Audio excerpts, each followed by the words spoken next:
അസ്സലാമു അലൈക്കും വറഹ്മത്തുള്ളാഹി വബറകാതുഹു. അൽഹംദുലില്ലാഹി വഹദ. അല്ലാഹുമ്മ സ്വല്ലി അലാ മുഹമ്മദിൻ വഅലാ അലി മുഹമ്മദ് കമാ സ്വല്ലൈത അലാ ഇബ്രാഹീമ വഅലാ ആലി ഇബ്രാഹീം വബാരിക് അലാ മുഹമ്മദിൻ വഅലാ അലി മുഹമ്മദ് കമാ ബാറക്ത അലാ ഇബ്രാഹീമ വഅലാ ആലി ഇബ്രാഹീമ ഇന്നക ഹമീദും മജീദ്. أعوذ بالله من الشيطان الرجيم. بسم الله الرحمن الرحيم. ما أصاب من مصيبة في الأرض ولا في أنفسكم إلا في كتاب من قبل أن نبرأها إن ذلك على الله يسير. ആദരണീയരായ സഹോദരങ്ങളെ, ശുദ്ധ റമളാനിൻ്റെ വളരെ അനുഗ്രഹീതമായ ഒരു പകലിലാണ് നാം ഉള്ളത്. ഒരു സത്യവിശ്വാസിയെ സംബന്ധിച്ചിടത്തോളം പരലോക ജീവിതത്തിലേക്ക് പരമാവധി വാരിക്കൂട്ടാനുള്ള തിരക്ക് പിടിച്ച ദിനരാത്രങ്ങൾ, അതോടൊപ്പം നമ്മളുടെ എല്ലാം വിശ്വാസത്തിൻ്റെ, വിജ്ഞാനത്തിൻ്റെ ഒക്കെ പരിമിതിയിൽ നിന്നുകൊണ്ട് നോമ്പും മറ്റു നന്മകളുമൊക്കെ പലപ്പോഴും ഭൗതികമായ ലക്ഷ്യങ്ങൾ കൂടി കടന്നു പോകുന്നു എന്നതിനാൽ ആ അർത്ഥത്തിലും തിരക്ക് പിടിച്ച ഒരു ശനിയാഴ്ച. ഇനി അടുത്തൊരു ശനിയിലേക്ക് നമുക്ക് കാത്തിരിക്കാനില്ല. അതുകൊണ്ട് കുട്ടികളെയും കൂട്ടിക്കാണ് ഷോപ്പിങ്ങും മറ്റു കാര്യങ്ങളുമൊക്കെയായി മുഴുകുന്ന തിരക്ക്. അതിനിടയിലാണ് നമ്മൾ അള്ളാഹുവിൻ്റെ ഈ ഭവനത്തിൽ ഇങ്ങനെ ഒരു നിയ്യത്തിൽ ഇരിക്കുന്നത്. കാരുണ്യവാനായ റബ്ബ് അത് ഒരു നന്മയായി ആ ഒരു മനസ്സ് നമ്മളിൽ നിന്ന് സ്വീകരിച്ച് പ്രതിഫലം നൽകി അനുഗ്രഹിക്കട്ടെ. നമ്മളൊക്കെ ജീവിക്കുന്നത് സുഖവും ദുഃഖവും ചേർന്ന ഒരു ലോകത്താണ്. മനുഷ്യജീവിതത്തിൻ്റെ ഏറ്റവും പ്രധാനപ്പെട്ട രണ്ട് വികാരങ്ങളാണ്, രണ്ട് ഭാവങ്ങളാണ് അത്. അള്ളാഹു അവൻ്റെ ഖുദ്റത്ത് വിശദീകരിക്കുന്നിടത്ത് പറഞ്ഞിട്ടുണ്ടല്ലോ, അൽഹക്ക വ അബ്ക, ചിരിപ്പിക്കുന്നവനും കരയിപ്പിക്കുന്നവനും എന്നൊക്കെ. ആ രണ്ട് പുറങ്ങളുണ്ട് എന്നതാണ് മനുഷ്യജീവിതത്തിൻ്റെ ഏറ്റവും പ്രധാനപ്പെട്ട ഒരു ഭാഗം. നമ്മൾ ജന്തു സമൂഹത്തിലെ ഒരു ജന്തു മാത്രമാണ് എന്ന് പറയുന്നവരുണ്ടല്ലോ. മറ്റു മൃഗങ്ങളെപ്പോലെയൊക്കെ തന്നെയാണ് നമ്മളും. അതുകൊണ്ട് അവരൊക്കെ ജീവിക്കുന്നത് പോലെ അങ്ങനെ ജീവിച്ചാൽ മതി. കല്യാണവും കുടുംബമൊന്നും വേണ്ട, അതേപോലെ തന്നെയുള്ള നിയന്ത്രണങ്ങളും നിയമങ്ങളും ഒന്നും വേണ്ട. അങ്ങനെ ജീവിച്ചു പോയാൽ മതി. മൈ ബോഡി മൈ ചോയ്സോ അല്ലെങ്കിൽ മൈ ലൈഫ് മൈ ചോയ്സോ ഒക്കെ പറഞ്ഞിട്ട് പോകുന്ന ഒരു സമൂഹം. പക്ഷേ ആ ജന്തു ലോകത്ത് നിന്ന് നമ്മളെ മനുഷ്യരാക്കുന്നതിൻ്റെ ഒരു പ്രധാന ഭാഗം ഇതാണ്. ഒരു പോത്തും ഒരു കുരുവിയും ഒരു കൊതുകും ഒന്നും ഓൽക്ക് സങ്കടവും സന്തോഷവും എന്നൊന്നും പറഞ്ഞിട്ടുള്ള വികാരങ്ങളെക്കുറിച്ച് പറയാറില്ല. ഒക്കെ പ്രകൃതിപരമായി ജൈവികമായി പടച്ചോൻ നൽകിയൊരു ഭാവമുണ്ട്. ആ ഭാവത്തിൽ അങ്ങനെ തുടരാം. പക്ഷേ മനുഷ്യൻ്റെ ജീവിതം ഇത് രണ്ടും നിറഞ്ഞതാണ് എന്നും അത് ഒരു പരീക്ഷണമാണ് എന്നുമാണ് വിശുദ്ധ ഖുർആൻ മുന്നോട്ട് വെക്കുന്ന ആദർശം. എന്തിനാ ജീവിതം? ഒരു പോത്ത് എന്തിനാ ജീവിക്കുന്നത്? അല്ലെങ്കിൽ ഇവിടുത്തെ കുരങ്ങൻ എന്തിനാ? വൈറസ് എന്തിനാ? അല്ലെ, അവക്കൊക്കെ ജീവിത ധർമ്മങ്ങളുണ്ട്. ആ ധർമ്മം ഇവിടെ അവസാനിക്കുന്നുണ്ട്. ഈ ഭൂമിയുടെ സംവിധാനം തന്നെ മനുഷ്യ ജീവിതത്തിന് വേണ്ടി എന്ന ഖുർആൻ്റെ കാഴ്ചപ്പാട്.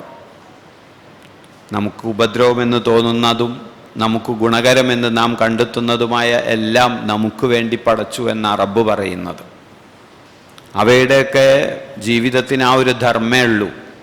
അവ ജീവിക്കുവോളം കാലം അവക്ക് എന്താണോ പടച്ചോൻ ഏൽപ്പിച്ചു കൊടുത്തത് ആ ഉത്തരവാദിത്തം നിർവഹിച്ചു. ഒന്നുകിൽ പ്രകൃതിയുടെ മറ്റേതെങ്കിലും ഭാഗത്തുള്ള സന്തുലനങ്ങൾ നിലനിർത്തുകയാകാം, അതല്ലെങ്കിൽ നമ്മുടെ ഭക്ഷണമാവുകയാകാം, അതേപോലെ മനുഷ്യൻ എന്തെങ്കിലുമൊക്കെ ഉപകാരങ്ങൾ ചെയ്തുകൊണ്ട് ജീവിക്കുക, അതോടുകൂടി അവരുടേത് തീർന്നു. നാളെ പരലോകമല്ലല്ലോ അവർക്ക്. എന്നാൽ പരലോകമുള്ള ഭൂമിയിലെ ജീവികൾ മനുഷ്യരാ. പിന്നെ അള്ളാഹിൻ്റെ പ്രത്യേക സൃഷ്ടികൾ ജിന്നുകളുണ്ട്. പക്ഷേ നമ്മെ സംബന്ധിച്ചിടത്തോളം നാം ഈ മണ്ണിലൂടെ ഖലീഫയായി ജീവിക്കുകയാണ്. ആ ജീവിതം മുഴുവൻ പരലോകത്തിലേക്കുള്ള മസ്റഅയാണ്, കൃഷിഭൂമിയാണെന്നാണ് റസൂലുള്ള വിശദീകരിക്കുന്നത്. അതൊരു മസ്റഅയാകണമെങ്കിൽ, ആ ഒരു കൃഷിയിടമാകണമെങ്കിൽ ഇവിടെ ഈ രണ്ട് വികാരങ്ങളും വേണം. അല്ലേ? ഒക്കെ സുഖം തന്നെ, എന്നും സുഖം. നമ്മളൊക്കെ ആഗ്രഹിക്കുന്ന, സത്യത്തിൽ നമ്മുടെ മതം ഏതാന്ന് ചോദിച്ചാൽ സുഖമാണ് മതം. അല്ലേ? വെറുതെ നമ്മൾ വ്യക്തിപരമായൊന്നും ഇങ്ങനെ ആലോചിച്ച് നോക്കുക, നമ്മുടെ ദീനിൻ്റെയൊക്കെ ആഴം എത്രയുണ്ട് എന്ന് അപ്പോഴറിയാം. അല്ലേ? 4 രൂപ കിട്ടേണ്ട ഒരു വകുപ്പിൽ അത് ദീനിയായിട്ട് പ്രശ്നമാണ് എന്ന് പറഞ്ഞാൽ നമ്മൾ എത്ര പേർക്ക് അത് ഒഴിവാക്കാൻ കഴിയും? കാണരുതെന്നത് പറഞ്ഞത് കാണാനും, കേൾക്കരുതെന്നത് പറഞ്ഞത് കേൾക്കാനും, ഉപയോഗിക്കരുതെന്ന് പറയുന്നത് ഉപയോഗിക്കാനും ഒക്കെയുള്ള നമ്മുടെ ആ ത്വരല്ലേ, അവിടെയും നമ്മുടെ ആ പരലോകവും തമ്മിൽ വർക്കും എന്താ കഥ? പലപ്പോഴും നമ്മൾ ദുർബലരാകുമല്ലേ? അല്ലേ? ഈമാൻ തൽക്കാലം നമുക്കായിട്ട് മാറ്റിവെക്കാന്ന് പറയും. അല്ലേ? നമ്മുടെ മോളുടെ ഒരു കല്യാണം ഉണ്ട്, അടിച്ചുപൊളി കല്യാണം. അല്ലേ? ആ കല്യാണത്തിന് നമ്മൾ പേര് കേട്ട കാളീനെ, ഖത്തീബിനെയൊക്കെ, നിക്കാഹ് കാർമ്മികത്വത്തിനൊക്കെ വിളിച്ചിട്ടുണ്ട്. പക്ഷെ അവിടെ നടക്കുന്നതിൽ മഹാഭൂരിപക്ഷവും ആ കാളിക്ക് പറ്റാത്ത കാര്യങ്ങളാ. അല്ലേ? ആ കാളിയുടെ ദീനിന് പറ്റാത്തതാ. നമുക്കും അറിയാം നമുക്കോ പറ്റാത്തതാ. പക്ഷെ എന്തേ നമ്മൾ കരുതുന്നു ഇന്നൊരു ദിവസമല്ലേ അല്ലേ? അല്ലേ? അതൊക്കെ ഇപ്പം അത്ര വലിയ പ്രശ്നമാണോ? ഇങ്ങനെ ദുനിയാവ് നമുക്ക് ദുനിയാവിന് വേണ്ടിയുള്ള കൊയ്യാനുള്ളതായി മാറുമ്പോൾ നമ്മളതൊക്കെ മെല്ലെ മെല്ലെ സൈഡിലേക്ക് മാറ്റി വെക്കുക. ഇതാണ് നമ്മുടെ ജീവിതത്തിൻ്റെ ഈ 2 ഭാഗങ്ങളിലും നമ്മുടെ അവസ്ഥ. അഥവാ നമുക്ക് സങ്കടങ്ങളും സന്തോഷങ്ങളുമൊക്കെ ഉണ്ടാകുമ്പോൾ, ലാഭങ്ങളും നഷ്ടങ്ങളുമൊക്കെ ഉണ്ടാകുമ്പോൾ നാം ഏത് രൂപത്തിലേക്കാണ് പോണത്? അല്ലെ? വിശുദ്ധ ഖുർആൻ ഒരു മനുഷ്യൻ്റെ പച്ചയായ 2 ഭാഗങ്ങൾ വിശദീകരിക്കുന്നുണ്ട്. അമ്മൽ ഇൻസാനു ഇദാ മബ്തലാഹു റബ്ബുഹു ഫഅക്രമഹു വനഅമ ഫയഖൂലു റബ്ബി അക്രമൻ. ഒരു മനുഷ്യനെ അള്ളാഹു പരീക്ഷിക്കുകയും അവനെ വേണ്ടതൊക്കെ അവന് കൊടുക്കുകയും ചെയ്താൽ ഫയഖൂലു റബ്ബി അക്രമൻ, അപ്പോൾ അവൻ പറയും പടച്ചോൻപ്പൻ്റെ കൂടെയാണ്. അല്ലേ? നമ്മളും പറയാറുണ്ട്, നമ്മൾ തൊട്ടതൊക്കെ പൊന്നാവുക എന്നൊക്കെ പറഞ്ഞില്ലേ? എല്ലാം സുഖമായി അങ്ങനെ പോകുന്നു. അപ്പോൾ പടച്ചോൻ നമ്മളെ കൂടെയാണ്. നിസ്കാരം റെഡിയാ, ദുആ റെഡിയാ, ദാനം റെഡിയാ, ഒക്കെ റെഡിയാ.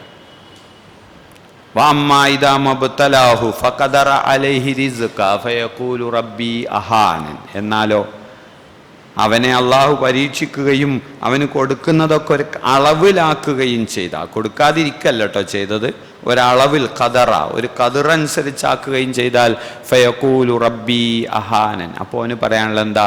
പടച്ചോൻ എന്നെ അവഗണിച്ചിരിക്കുന്നു എന്നാണ്. എത്ര കാലമായി നിസ്കരിക്കണ്, എന്നിട്ടിപ്പം എന്താ കിട്ടിയത്? അല്ലേ? ഞാൻ ഹലാലും ഹറാമും ഒക്കെ നോക്കി കച്ചവടം ചെയ്തതാണ്, എന്നിട്ടിപ്പം എനിക്കെന്താ ഉണ്ടായത്? ഫയഖൂലു റബ്ബി അഹാൻ. ഇത് നമ്മുടെയൊക്കെ പച്ചയായ ഒരു അവസ്ഥ വിശുദ്ധ ഖുർആൻ വിശദീകരിച്ചതാണ്. ഈ 2 ഭാഗവും ഉണ്ടാകുമെന്നത് വിശുദ്ധ ഖുർആൻ്റെ അധ്യാപനവുമാണ്. അല്ലെ? സൂറത്ത് മുൽക്കിൽ അള്ളാഹ് പറഞ്ഞത് അങ്ങനെയല്ലേ? തീർച്ചയായും ഖലഖൽ മൗത വൽ ഹയാത ലിയബ്ലുവക്കും, മരണവും ജീവിതവും ഒക്കെ നിങ്ങളെ പരീക്ഷിക്കാനാണ്. ആ പരീക്ഷണത്തിലാണ് നമ്മൾ ഈ കാണുന്ന ജീവിതത്തിൻ്റെ എല്ലാ ഭാഗങ്ങളും. അള്ളാഹ് ചില സമുദായങ്ങൾക്ക് കൊടുത്ത പരീക്ഷണങ്ങൾ വിശുദ്ധ ഖുർആനിൽ കാണാം നമുക്ക്. ഇസ്രായേൽ സമൂഹത്തിനൊക്കെ കൊടുത്ത ചില പരീക്ഷണങ്ങളെക്കുറിച്ച് കേട്ടില്ലേ? ഇപ്പോൾ നമുക്കറിയാലോ, ആ ഒരു സംഘം ശനിയാഴ്ച ശബ്ബത്താചരിക്കുന്ന അഹ്ലുൽ കിതാബിനോട്, അല്ലെ, അവരോട് ശനിയാഴ്ച പണിക്ക് പോകരുത് എന്നതാണ് അള്ളാഹുവിൻ്റെ നിർദ്ദേശം. നമുക്ക് വെള്ളിയാഴ്ച പണിക്ക് പോണതിന് അള്ളാഹ് തടസ്സമൊന്നും ഉണ്ടാക്കിയില്ല. അള്ളാഹിൻ്റെ റഹ്മത്താ, നമുക്ക് പണിക്ക് പോകാം. പണിക്ക് പോകാന്നല്ല, പോകണം എന്നല്ലേ പറഞ്ഞത്? ഫൈദാ ഖുളിയത്തി സ്വലാത്തു ഫന്തശിറു ഫിൽ, ഇദാ നൂദിയ ലിസ്സലാ, നിസ്കാരത്തിന് വിളിച്ച ഉടനെ പള്ളിയിലെത്തണം.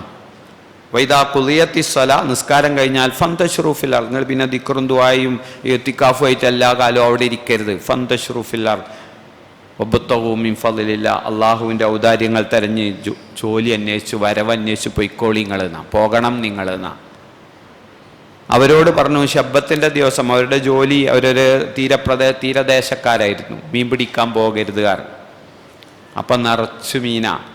അല്ലേ? ചാകരയാണ്, ഖുർആൻ പറഞ്ഞ കഥയാണ് അല്ലേ? വളരെ സഹീഹായ പ്രശുദ്ധ ഖുർആൻ വിശദീകരിക്കുന്ന ഭാഗമാണ്. നിറച്ചും മീന്, പക്ഷെ പിടിക്കാൻ പാടില്ലല്ലോ. എന്താക്കുപ്പം അല്ലേ? ആ മനുഷ്യരിൽ നമ്മളിൽ കാണാം. ഖുർആൻ ആ കഥ പറഞ്ഞ് നമുക്ക് കാണാനാ അല്ലേ? നമ്മൾ പീടിയെന്ന് ഇങ്ങോട്ട് ഇറങ്ങണ നേരത്താണ് ഒരു കാര്യമായിട്ടുള്ള കസ്റ്റമർ അല്ലേ? നമ്മൾ ജമാഅത്ത് ഒഴിവാക്കാറില്ല, കൃത്യമായി നമസ്കരിക്കുന്നവരാ. പക്ഷെ ആ ഇറങ്ങാൻ നേരത്താണ് വന്നത്. മൂപ്പര് ചെറിയ കസ്റ്റമർ ഒന്നല്ല, അത്യാവശ്യം നല്ലൊരു ഓർഡറിൻ്റെ ടീമാണ്. നമ്മളെന്ത് പറയും? നിങ്ങൾ എന്ത് പറയുന്നു പറയാൻ ഞാൻ ആളല്ല. പക്ഷെ എന്നാലും നമ്മളോട് ചോദിച്ചു നോക്കുക അല്ലേ? അവരൊരു തന്ത്രം എടുത്തു. എന്തേ? ശനിയാഴ്ച മീൻ പിടിക്കരുത് എന്നല്ലേ പറഞ്ഞ്? അതുകൊണ്ട് അവർ ചെറിയൊരു ചാലൊക്കെ ഉണ്ടാക്കി അങ്ങനെ പുറത്ത് കൊണ്ടുവന്നൊരു കുഴി കുഴിച്ചു. എന്നിട്ട് ആ ചാലിലേക്ക് മീനിനൊക്കെ തെളിച്ചുകൊണ്ടുവന്ന് ആ കുഴിയിലാക്കി, കുഴി അടച്ചു. എന്നിട്ട് പിറ്റേന്ന് ഞായറാഴ്ച ഓല മീൻ പിടിക്കും അല്ലേ? ആയിട്ടും പിടിച്ചില്ല, ശനിയാഴ്ച പിടിച്ചില്ല അല്ലേ? പക്ഷെ ഖുർആൻ ഓലോട് എന്തേ പറഞ്ഞേ? കിറദക്കുനു കിറദത്തൻ ഖാസിയീൻ, നിങ്ങൾ നിന്ദ്യമാരായ രംഗന്മാരാകുമെന്നാണ് അള്ളാഹ് പറഞ്ഞേ. ലോല ഉപദേശിക്കാൻ പോയ ഒരു ടീം, ആ ഉപദേശിക്കാൻ പോയോലെ തിരുത്താൻ പോയി വേറൊരു ടീം. ഓല് പറഞ്ഞു ഇതിൻ്റെ എങ്ങനെ ഇത് അറിയാഞ്ഞിട്ടെങ്ങാനാ, ഇത് കുതന്ത്രം പ്രയോഗിക്കുകയാണെന്ന് ഓൽക്കറിയില്ലേ? ശനിയാഴ്ച പിടിക്കരുത് പറഞ്ഞാൽ പിന്നെ ആ വൈക്കേ പോകാൻ പാടില്ല. ഓൽക്ക് അറിയാഞ്ഞതുകൊണ്ടൊന്നല്ലല്ലോ. ഓലെന്തേ ചെയ്തോട്ടെ, നിങ്ങളെന്തിനാ ഓല ഒന്നാക്കാൻ പോണേ? പടച്ചോൻ ഈ രണ്ട് ടീമിനോടും പറഞ്ഞു നിങ്ങൾക്ക് ഒരങ്ങാവുമെന്ന്. ആരോട്? രണ്ട് കൂട്ടരോടും. ഒന്നാ ശനി തന്ത്രപൂർവ്വം ഇങ്ങനെ മീൻ പിടിക്കാൻ പോയ ടീമിനോടും, അതേപോലെ ഓല നന്നാക്കാൻ നിങ്ങളെന്തിനാ പോണത്, നിങ്ങൾക്ക് അടയുടെ ഇരുന്നൂടെ എന്ന് പറഞ്ഞ അതിനെ തടയാതിരുന്നവരോട്. ഇക്കഥ എന്തിനാ ഖുർആനിൽ പറഞ്ഞേ? എന്നോ കഴിഞ്ഞു പോയ ഒരു സമൂഹത്തിൻ്റെ കഥ പഠിച്ചിട്ട് നമുക്കറിയാപ്പോൾ ഒന്നാം പാനിപ്പത്ത് യുദ്ധം എന്നായിരുന്നു, ഇന്ത്യക്ക് സ്വാതന്ത്ര്യം ലഭിച്ചത് എന്നായിരുന്നു എന്നൊക്കെ നമ്മൾ പഠിച്ചു വെച്ചാൽ നമുക്ക് വല്ല PSC എന്നെങ്കിലും എഴുതാം. ഇതൊക്കെ പഠിച്ചിട്ട് ഇപ്പം എന്താ കിട്ടാനുള്ളത്? അതുപോലത്താണല്ലോ ഈ പറഞ്ഞ് നമ്മുടെ ജീവിതത്തിലേക്ക് അതിനെ കൊണ്ടുവരാനാ. തിളങ്ങുന്ന ജീവിതം പരീക്ഷണമായി വരുമ്പോൾ അള്ളാഹുവിൻ്റെ കൽപ്പനയ്ക്ക് വിരുദ്ധമാണത് എങ്കിൽ അവിടെ നിന്ന് നോ പറയാൻ അല്ലെങ്കിൽ മാറിപ്പോരാൻ അല്ലെ വിശ്വാസിക്ക് കഴിയണം എന്ന. അപ്പോൾ ജീവിതത്തിലേക്ക് നല്ലത് മാത്രം, ഞാൻ നമസ്കരിക്കുന്നവനാണ്, നോമ്പ് നോൽക്കുന്നവനാണ്, സക്കാത്ത് കൊടുക്കുന്നവനാണ്, ജീവിതം കൃത്യമായി ഇസ്ലാമിക നിയമം അനുസരിച്ച് കൊണ്ടുപോകുന്നവനാണ്, അതുകൊണ്ട് എനിക്ക് പ്രയാസമൊന്നും വരാൻ പാടില്ല. അങ്ങനെയാണോ? അങ്ങനെയാണെങ്കിൽ ഒരു പരീക്ഷണവും നേരിടാണ്ടാത്തവരാരായിരിക്കും? അള്ളാൻ്റെ അമ്പിയാക്കളായിരിക്കും അല്ലേ? അമ്പിയാക്കന്മാരല്ലേ അള്ളാഹിനോട് ഏറ്റവും അടുത്തവർ. അവരോളം അടുത്തവർ ആരുണ്ടോ ലോകത്ത്? ഒരു തെറ്റും ചെയ്യാത്തവർ, മഅസൂമിങ്ങൾ. ഒരു തെറ്റും ജീവിതത്തിൽ വന്നിട്ടില്ല അവരുടെ അല്ലേ? എല്ലാ നന്മകൾക്കും മാതൃകകളായിരുന്നു അവർ. അവരോളം നന്മ ചെയ്ത ആരുമില്ല അല്ല. റസൂലുള്ളാഹി സ്വല്ലല്ലാഹു അലൈഹി വസല്ലമയുടെ ദീൻ അറിയാൻ വന്ന ചില സഹാബികൾ ആയിഷ റളിയല്ലാഹു അൻഹയുടെ വീട്ടിൽ വന്ന് കാര്യങ്ങളൊക്കെ ചോദിച്ചപ്പം റസൂലിൻ്റെ നിസ്കാരവും നോമ്പും കാര്യങ്ങളൊക്കെ കേട്ട് അവർ പറഞ്ഞല്ലോ, ആ ചെറുപ്പക്കാർ, ഇതിപ്പോൾ റസൂൽ ഒരു തെറ്റും ചെയ്യാത്ത റസൂൽ ഇങ്ങനെയൊക്കെ നന്മ ചെയ്യണ്ടേ, നമ്മളൊക്കെ എത്ര ചെയ്യണം അല്ലേ? അവർ വളരെ പോസിറ്റീവായിട്ട് ആലോചിച്ചത് അല്ലേ? ഒരു തെറ്റും ചെയ്യാത്ത റസൂലുള്ള എത്രയൊക്കെ നിസ്കരിക്കുക, ഇത്രയൊക്കെ നോമ്പൊൽക്കുകയൊക്കെ ചെയ്യണ്ടേ, നമ്മളൊക്കെ എത്രങ്ങാൻ നിസ്കരിക്കുകയും നോമ്പൊൽക്കുകയും വേണ്ടി വരും അല്ലേ? അവർ തീരുമാനമെടുത്തു. എന്ത്? ഞാനിനി രാത്രി ഉറങ്ങൂല, ഫുൾ രാത്രി ഖിയാമുല്ലയിലായിരിക്കും. മറ്റൊരാൾ തീരുമാനമെടുത്തു, ഞാൻ കല്യാണം കഴിക്കണില്ല, കല്യാണം കഴിച്ച് കുട്ടികളും മക്കളും ഒക്കെ ആയാൽ ഈ ദീനീ കാര്യങ്ങൾക്കൊക്കെ കുറേ വീഴ്ച വരും. മൂന്നാമത്തെ മനുഷ്യൻ തീരുമാനമെടുത്തു, എനിക്ക് ഇസ്ലാം വിലക്കിയതല്ലാത്ത ദിവസങ്ങളിലൊക്കെ നോമ്പായിരിക്കും, എല്ലാ ദിവസവും നോമ്പായിരിക്കും, ഹറാമാക്കിയതല്ലാത്ത ദിവസമൊക്കെ. നല്ല തീരുമാനങ്ങളാണ് മൂന്ന് ചെറുപ്പക്കാരുടെ നല്ല തീരുമാനങ്ങൾ. റസൂലുള്ള വീട്ടിൽ വന്നപ്പോൾ ആയിഷ റളിയല്ലാഹു അൻഹ കഥയൊക്കെ പറഞ്ഞു. റസൂൽ ആ ആളയച്ച പോലെ മൂന്നാളെയും വരുത്തിയിട്ട് അവരോട് പറഞ്ഞു, നിങ്ങളെ കൂട്ടത്തിൽ ഏറ്റവും മുത്തക്കി ഞാനാ അല്ലേ? അള്ളാഹിനെ ഏറ്റവും അറിയുന്നവനും അള്ളാഹ്ക്ക് വേണ്ടി ഏറ്റവും ഇബാദത്തെടുക്കുന്നവനും ഞാനാ, എനിക്കും മേലെ പോകാൻ നിങ്ങൾ നോക്കണ്ടാറ് അല്ല. ഞാൻ പറഞ്ഞു വന്ന ഇതാണ്, അതായത് നിങ്ങൾ പറഞ്ഞ കാര്യങ്ങൾ അങ്ങനെ ചെയ്യണ്ട, നിസ്കരിച്ചോളി, ഉറങ്ങിക്കോളി, നോമ്പോറ്റോളി, നോമ്പില്ലാത്ത ദിവസങ്ങൾ ഉണ്ടാകണം, കുട്ടിയും കുടുംബമൊക്കെ എനിക്കുണ്ട്, അതുപോലെ നിങ്ങൾക്കും വേണം. അപ്പോൾ പറഞ്ഞു വന്നത് ഇത്രയേറെ നന്മകൾ ചെയ്തവരാണ് അമ്പിയാക്കന്മാർ. പക്ഷേ നാം പഠിക്കുന്ന ചരിത്രത്തിൽ അവരിൽ ആരാ പരീക്ഷണങ്ങളിൽ നിന്ന് മുക്തരായത്? പരീക്ഷണം എന്ന് പറയുമ്പോൾ നമ്മൾ കരുതുന്നത് എന്താ? പ്രയാസം മാത്രമാണ് അല്ലേ? പ്രയാസങ്ങളാ നമ്മുടെ കണക്കിൽ പരീക്ഷണം. രോഗമായാൽ പരീക്ഷണ, ദാരിദ്ര്യമായാൽ പരീക്ഷണ അല്ലേ, അപകടമുണ്ടായാൽ പരീക്ഷണമാണ്. എന്നാൽ ഇസ്ലാമിൻ്റെ വീക്ഷണത്തിൽ അത് മാത്രമല്ലല്ലോ.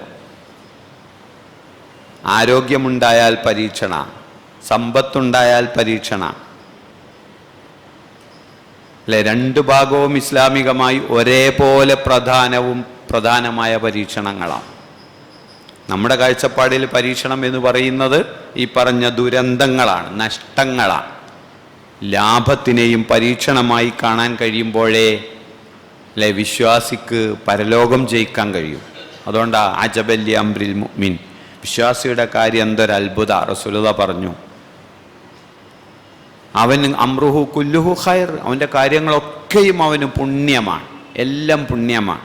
എന്നിട്ട് റസൂലുള്ളാഹി 2 ഉദാഹരണങ്ങൾ പറഞ്ഞു. അവനൊരു മുള്ളു തറക്കുന്നത് പോലും അവന് പുണ്യമാണ്. കാരണം എന്താ? അവനൊരു പ്രയാസം ഉണ്ടായാൽ സ്വബറ, അവൻ ക്ഷമിക്കും. ബുദ്ധിമുട്ടുകൾ എന്തു വന്നാലും അവൻ ക്ഷമിക്കും. നന്മകൾ ലഭിച്ചാലോ ശക്കറ, അവൻ റബ്ബിനോട് നന്ദി കാണിക്കും. രണ്ടും അവന് പുണ്യമായി മാറും. അല്ലെ, വിശുദ്ധ ഖുർആൻ പറഞ്ഞു, മനുഷ്യൻ ഹലൂവ, അക്ഷമനായിക്കൊണ്ട്, ജസൂവ, തീരെ സഹിക്കാൻ കഴിയാത്തവനായിട്ടാണ് സൃഷ്ടിക്കപ്പെട്ടത്. എല്ലാത്തിനോട് എത്രയും പെട്ടെന്ന് വൈകാരികമായി പ്രതികരിക്കുക. ഇതാ മസ്സഹു ശർറു ജസു, എൻ്റെ പ്രയാസം ഉണ്ടാകുമ്പോഴേക്കും അവൻ അക്ഷമൻ, എന്താ പഠിച്ചവൻ ഇങ്ങനെ, എന്താ അങ്ങനെ അല്ലെ, അങ്ങനെ ആകെ ബേജാറാകുന്നു അവൻ. എന്നിട്ട് ഒരു വിഭാഗത്തിനെ അള്ളാഹയിൽ നിന്ന് ഒഴിവാക്കി, ഇല്ലൽ മുസല്ലീൻ, നമസ്കരിക്കുന്നവരൊഴികെ. എല്ലാം അങ്ങനെ കൂളായിട്ട് അങ്ങനെ പോകുമ്പോൾ, കച്ചവടത്തിനൊന്നും ഒരു തടസ്സമില്ലാതെ അങ്ങനെ പോകുമ്പോൾ ഒരു ദിവസം അത് തീ പിടിച്ച് നശിച്ചു പോകുന്നു. അല്ലെങ്കിൽ കുട്ടികളും കുടുംബമൊക്കെ ആയിട്ട് സന്തോഷത്തോടെ അങ്ങനെ പോകുമ്പം പ്രതീക്ഷയായി വളർന്നു വന്ന കൗമാരക്കാരനായ മോൻ ഒരു ആക്സിഡൻറ്റിൽ മരിക്കുന്നു. എല്ലാ നന്മകളുമായി അങ്ങനെ ജീവിക്കുന്നതിനിടയിൽ ഒരപകടത്തിൽപ്പെട്ട് നമ്മളൊരു കൊല്ലങ്ങളോളം കിടക്കുന്ന അവസ്ഥയിലേക്ക് വരും. പെട്ടെന്ന് മനസ്സ് പ്രതികരിക്കുകയും അല്ലേ, ഏത് രൂപത്തിലേക്ക് ആ പ്രതികരണം പോകുന്നത്? അവിടെയാണ് ഇല്ലൽ മുസല്ലീൻ. എന്നാൽ നമസ്കരിക്കുന്നവർ അങ്ങനെയല്ല അല്ലെ. ആ നമസ്കാരക്കാരെങ്ങനെയായിരിക്കും? ദായിമൂൻ, അവർ സ്ഥിരമായി നമസ്കരിക്കുന്നവരാണ് എന്നതുകൊണ്ട് തന്നെ വസ്തഈനു ബിസ്സബ്രി വസ്സലാത്ത് അല്ലെ, വിശുദ്ധ ഖുർആൻ പറഞ്ഞിട്ടുണ്ടല്ലോ, നിങ്ങൾ ക്ഷമയും നമസ്കാരവും കൊണ്ട് അള്ളാഹുവിനോട് സഹായം തേടുക. അപ്പൊ നമസ്കരിക്കുന്നവനുണ്ടാകേണ്ട ഒരു ഗുണമാണ് പരീക്ഷണങ്ങളിൽ പതറാതെ നിൽക്കുക എന്നത്. സാമ്പത്തിക വിനിമയവുമായി ബന്ധപ്പെട്ട വിശുദ്ധ ഖുർആന്റെ ഒരു വചനം ഉണ്ടല്ലോ, ഈ ഇബാദുർ റഹ്മാൻ, അള്ളാഹുവിൻ്റെ പ്രിയപ്പെട്ട ദാസന്മാരുടെ സ്വഭാവമായി ഖുർആൻ പറഞ്ഞ എന്താ? ഇദാ അംഫഖു ലം യുസ്രിഫു വലം യഖ്തുറു വകാന ബൈന ദാലിക ഖവാമ. അള്ളാഹുവിന് പ്രിയപ്പെട്ട ഒരു അടിമ അവൻ ചെലവഴിക്കുന്നത്, അവൻ്റെ സാമ്പത്തിക ചെലവഴിക്കലുകളിൽ, സമ്പത്ത് മാത്രമല്ല അവൻ്റെ എല്ലാ അനുഗ്രഹങ്ങളും ചെലവഴിക്കുന്നിടത്ത് അവൻ അമിതത്വം കാണിക്കൂല, പിശുക്കി പിടിക്കുകയുമില്ല, അതിന് മധ്യമമായ നിലപാട് സ്വീകരിക്കും. നമുക്കറിയാം, നമ്മൾ കേരളക്കാർ ആരോഗ്യരംഗത്ത്, വിദ്യാഭ്യാസ രംഗത്ത് ഒക്കെ നമ്മൾ വളരെ ഉന്നതിയിലാണെന്നാണ് പറയണേ. 1ാം സ്ഥാനത്തും 2ാം സ്ഥാനത്തും ഒക്കെ. അതേപോലെയുള്ള വേറൊരു 1ാം സ്ഥാനം മാനസികാരോഗ്യത്തിൻ്റെ ഇല്ല എന്ന കാര്യത്തിലുണ്ട് അല്ലെ. ആരോഗ്യത്തിനെ കുറിച്ച് വല്ലാത്ത അഭിമാനബോധം നമുക്കുണ്ട്. അതേപോലെ തന്നെ മറ്റു നമ്മുടെ പല സ്റ്റേറ്റുകളെയൊക്കെ അപേക്ഷിച്ച് നമ്മളൊക്കെ യൂറോപ്യനോ അമേരിക്കനോ ഒക്കെ ആയിട്ടുള്ള വിദ്യാഭ്യാസ ചിന്തയിലും കഴിവിലുമൊക്കെയാണുള്ളത്. പക്ഷെ അതുപോലെ നാം തിരിച്ചറിയുന്നൊരു യാഥാർത്ഥ്യം, നാം മാനസികാരോഗ്യ മേഖലയിൽ വളരെ താഴെയാണ് എന്നാണ്. നല്ല ഉദാഹരണങ്ങൾ നമ്മൾ തന്നെയാണ്. കൗൺസിലിംഗ് സെൻ്ററുകൾ എത്രയോ കൂടിക്കൂടി വരുന്നു. അല്ലേ? സോഷ്യോളജിയും സൈക്കോളജിയും ഒക്കെ പഠിച്ചവർക്ക് തിരക്കേറി വരുന്നു, അല്ലേ? അത്തരം കേന്ദ്രങ്ങൾ നമ്മുടെ സംഘടനകളുടെയും മഹലിൻ്റെയൊക്കെ നേതൃത്വത്തിൽ തന്നെ തുടങ്ങേണ്ടിടങ്ങളിലേക്ക് വരുന്നു. അതൊരു മാനസികമായ ഡിസോർഡറാണ്, പ്രശ്നമാണ് എന്ന് തിരിച്ചറിഞ്ഞത്. അറിയാത്തത് മുഴുവൻ നമ്മൾ അനുഭവിക്കുന്നു, അല്ലെ? നമ്മുടെ കുടുംബങ്ങൾക്കകത്തുള്ള പൊട്ടലും ചീറ്റലും ഒക്കെയായി നമ്മൾ അനുഭവിക്കുന്നു. അതിൻ്റെ ഒരു പ്രധാനപ്പെട്ട കാരണം എന്താ? മാനസിക ആരോഗ്യമില്ല എന്നതാണ്. ഒന്ന് പറഞ്ഞ് രണ്ടാമത്തെ, ഇപ്പം ആത്മഹത്യയുടെ കോളത്തിലൊക്കെ ഒരു സമുദായം എന്ന നിലക്ക് നമ്മൾ വളരെ കുറവായിരുന്നു, അല്ലെ? കുറച്ച് വർഷങ്ങൾക്ക് മുമ്പ് വരെ ആത്മഹത്യയൊക്കെ ചെയ്യുന്നത് നമ്മുടെ കൂട്ടത്തിൽ നിന്ന് കുറവായിരുന്നു. പക്ഷെ ഇന്നിപ്പോൾ നമ്മളും അതിലും മോശമൊന്നല്ലല്ലോ. അതെന്തേ അങ്ങനെ കുറഞ്ഞത്? ഇപ്പോൾ ലക്ഷദ്വീപിനെ പോലെയുള്ള മുസ്ലിം പ്രദേശങ്ങളെക്കുറിച്ച് ഒറ്റ ആത്മഹത്യ നടക്കാത്ത ഏരിയ എന്നൊക്കെ പറഞ്ഞിരുന്നു. മുസ്ലിം ഭൂരിപക്ഷമുള്ള ജില്ലകളിൽ, സ്റ്റേറ്റുകളിലൊക്കെ അങ്ങനെ പറഞ്ഞിരുന്നു. പക്ഷെ അതൊക്കെ പറഞ്ഞിരുന്നു പണ്ട്. നമുക്ക് പള്ളികളൊക്കെ കുറേ കൂടിയിരിക്കുന്നു.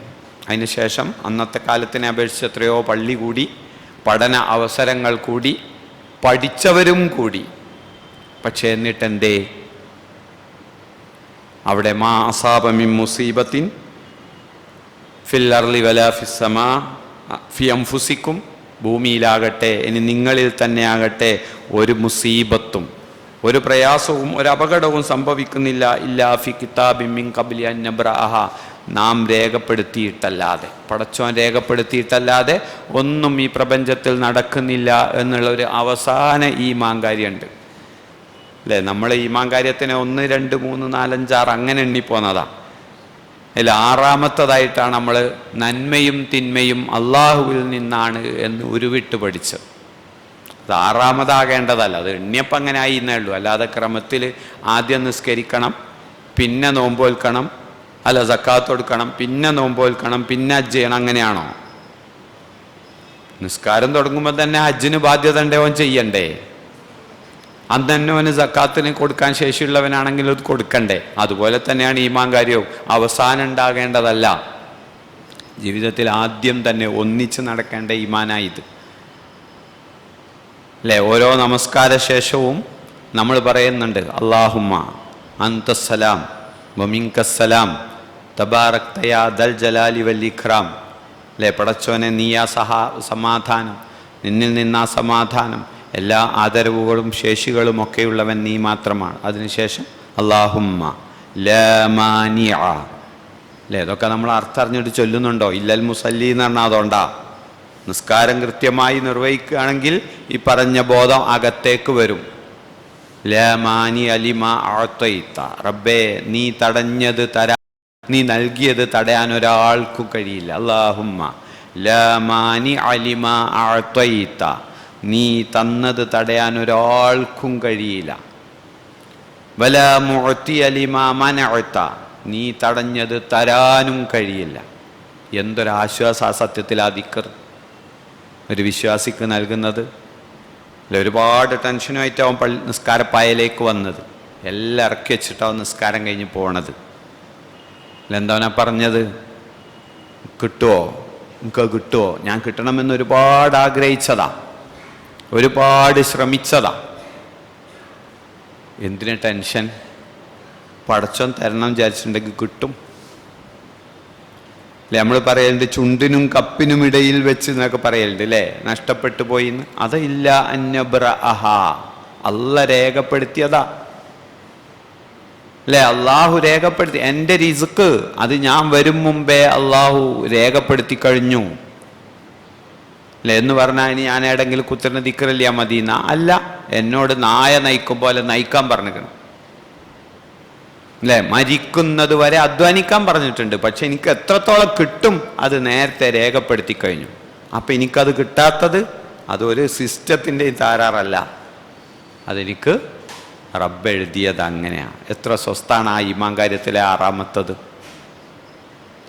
അല്ലെ? എല്ലാം നാം രേഖപ്പെടുത്താതെ നിങ്ങളുടെ ഒന്നും സംഭവിക്കുന്നില്ല. ഇന്നദാലിക അലല്ലാഹി യസീർ, അള്ളാഹിനെ സംബന്ധിച്ചിടത്തോളം അതൊക്കെ എളുപ്പ. എന്തിനാ ഇങ്ങനെ സംവിധാനിച്ചത്, ഇങ്ങനെ ആക്കിയത്? ലികൈലാ തഅസൗ അലാ മാ ഫാതക്കും, നഷ്ടപ്പെട്ടതിൽ ദുഃഖിക്കാതിരിക്കാൻ. നഷ്ടപ്പെട്ടു പോയതിൽ സങ്കടപ്പെടാതിരിക്കാനും വലാ തഫ്റഹു ബിമാ ആതാക്കും, കിട്ടിയതിൽ അമിതാഹ്ലാദം കാണിക്കാതിരിക്കാനും നിങ്ങൾ മനസ്സിലാക്കണം, ഇവിടെ കിട്ടുന്നതൊക്കെയും അള്ളാഹുവിൻ്റെ രേഖ പ്രകാരമാണ് എന്ന്. അല്ലേ? കൂടുതൽ കിട്ടിയതിൽ അമിതാഹ്ലാദം വരാതിരിക്കാനും ഒന്നും കിട്ടാതെ പോയതിൽ അമിത ദുഃഖങ്ങളിലേക്ക് എത്താതിരിക്കുവാനും.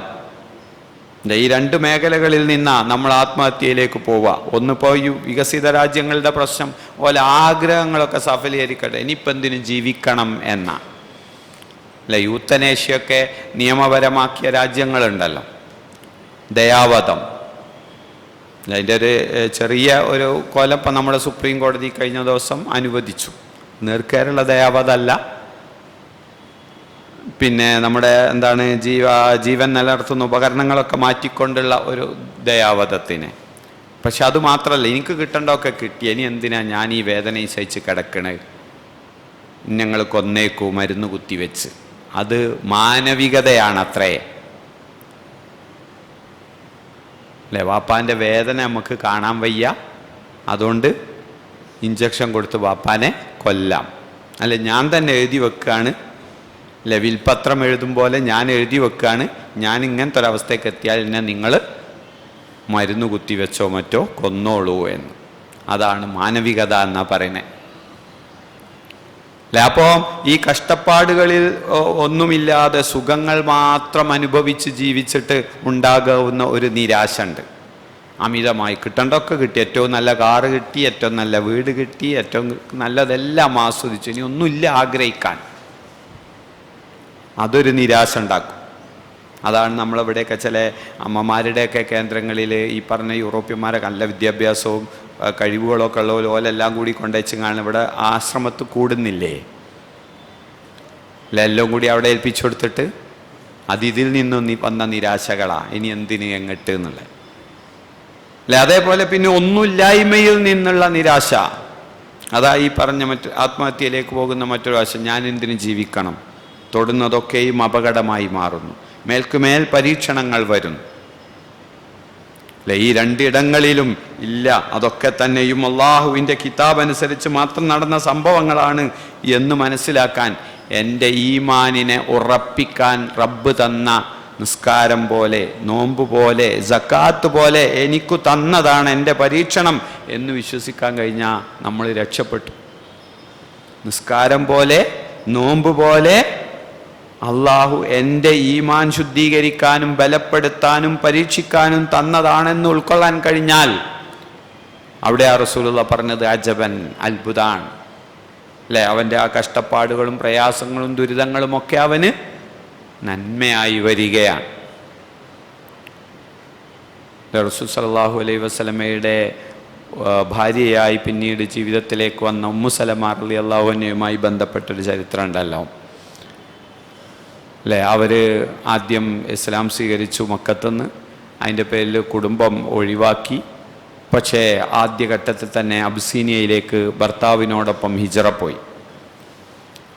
പക്ഷെ അബ്സീനിയയിലെത്തിയപ്പോൾ ഭർത്താവ് മതം മാറി ക്രൈസ്തവതയിലേക്ക് പോയി. അങ്ങനെ ഇവരവിടെ ഒറ്റപ്പെട്ടു. നാട്ടിൽ കുടുംബമല്ല എന്ന് മാത്രമല്ല, നാടിട്ടച്ച് പോകുന്നതുമാണ്. ഒരു സ്ത്രീയാണല്ലോ. അല്ലേ? റസൂലുള്ള അവിടെ വെച്ച് നജാഷിയിലൂടെ അവരുമായിട്ട് വിവാഹാന്വേഷണം നടത്തി. റസൂലുള്ള അവരോട് ഈ ഒരു അപകടകരമായ അവസ്ഥ വന്ന സമയത്ത് റസൂലുള്ള അവരോട് പറഞ്ഞു, നിങ്ങൾ ഖൈറിന് വേണ്ടി അള്ളാഹിനോട് പ്രാർത്ഥിക്കുക.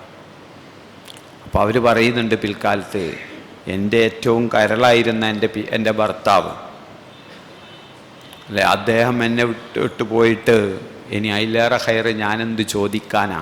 പക്ഷെ റസൂലുള്ള പറഞ്ഞത് ഖൈറ് ചോദിക്കാനല്ലേ.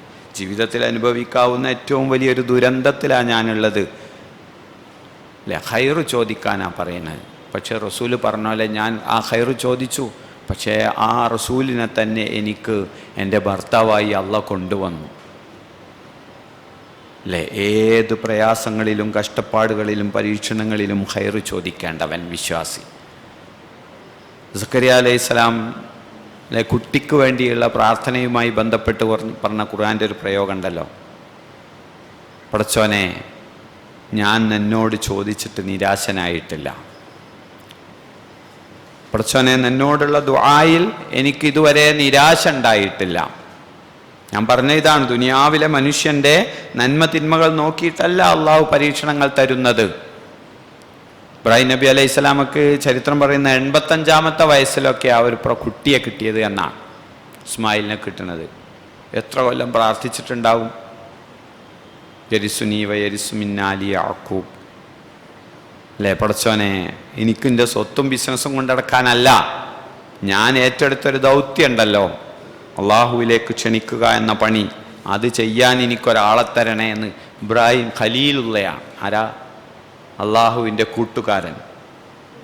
അല്ലേ, അള്ളാഹുവിൻ്റെ പ്രിയപ്പെട്ടവനായ ഖലീലായ കൂട്ടുകാരനായ ഇബ്രാഹിം നബി അലൈഹി സ്വലാം അത്രയും കാലം പ്രാർത്ഥിച്ചു കുട്ടിനെ കിട്ടാൻ. സക്കരിയ അലൈഹി സ്വലാം ആ മറിയം ബീവി അതിലൂടെ ഇങ്ങനെ മിഹ്റാബിലൂടെയും പള്ളി പരിപാലനമായിട്ടൊക്കെ ഇങ്ങനെ നടക്കുമ്പോൾ അദ്ദേഹം പ്രാർത്ഥിക്കുകയാണ്, പടച്ചോൻ എനിക്കൊരു കുട്ടിയെ തരണേ. പക്ഷെ എന്നിട്ട് അദ്ദേഹം പറയുന്നുണ്ട്, ഞാൻ ആകെ നരച്ച് ഇതൊക്കെ ആയി, പക്ഷെ എന്നാലും റബ്ബേ ഞാൻ എന്നോട് പ്രാർത്ഥിക്കുന്നതിൽ നിരാശനൊന്നുമല്ല. അല്ലേ, അയ്യൂബ് അലൈഹിസ്സലാം അള്ളാഹിൻ്റെ പ്രിയപ്പെട്ടവർക്ക് പരീക്ഷണം കൊടുക്കുമെന്നതിൻ്റെ ഏറ്റവും നല്ല ഉദാഹരണങ്ങളിൽ ഒന്നല്ലേ. അയ്യൂബ് അലൈഹിസ്സലാം നല്ല സമ്പത്തും സന്താനങ്ങളും എല്ലാമായി ജീവിച്ചിരുന്ന ഒരു മനുഷ്യൻ. അല്ലേ, അള്ളാഹുവിൻ്റെ പ്രിയപ്പെട്ട പ്രവാചകൻ മഹാരോഗത്തിനകപ്പെടുന്നു. ആ രോഗം അദ്ദേഹത്തിൻ്റെ സമ്പത്തില്ലാതാക്കുന്നു, കുടുംബമില്ലാതാക്കുന്നു. അല്ലേ, അത്രയും കഷ്ടപ്പെട്ടു അദ്ദേഹം. അല്ലേ, അപ്പോൾ അള്ളാഹിൻ്റെ പ്രവാചകനാണ് അദ്ദേഹം. നമുക്കെന്തോ ഒരു തലവേദന വരുമ്പോഴേക്കും നമുക്ക് ബേജാറാ. എന്താ പഠിച്ചോ ഇങ്ങനെയെന്നാ ചോദ്യം. അല്ലേ, ഇനി റസൂലുള്ളാഹി സ്വല്ലല്ലാഹു അലൈഹി വസല്ലമയുടെ കഥ എന്താ? അങ്ങോട്ട് പറഞ്ഞോളൂ. ജനിച്ചത് മുതൽക്കുള്ളത് ആലോചിച്ച് നോക്കി. അങ്ങനെയൊക്കെ നമുക്കെന്തോ ഉണ്ടായിക്കുന്നോ? അള്ളാഹു അത്തരം പരീക്ഷണങ്ങൾ നമുക്കൊക്കെ തരാതിരിക്കട്ടെ. അല്ലേ, അനാഥ ജന്മം മുതൽ അദ്ദേഹത്തിൻ്റെ മരണസന്ദർഭത്തിലെ ദാരിദ്ര്യം വരെയുള്ള ഇങ്ങോട്ട് ആലോചിച്ചോളി. ആദർശപരമായി തൻ്റെ കൊടും ശത്രുക്കളായ ഒരു സമൂഹത്തിൻ്റെ കയ്യിൽ